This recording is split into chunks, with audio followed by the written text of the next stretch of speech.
السلام علیکم ورحمۃ اللہ وبرکاتہ۔ دوستو، ایک نیک اور مالدار شخص نے اپنا قصہ لکھا ہے کہ ایک دن میرا دل بہت بے چین ہوا۔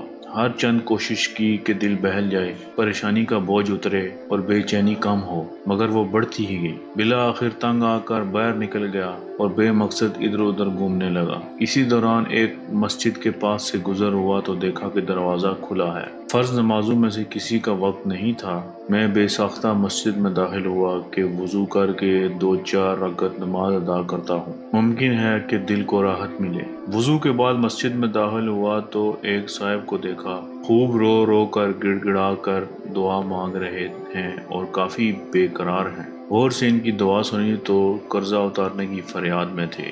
ان کو سلام کیا، مصافحہ ہوا، قرضے کا پوچھا۔ بتانے لگے کہ آج ادا کرنے کی آخری تاریخ ہے، اپنے مالک سے مانگ رہا ہوں۔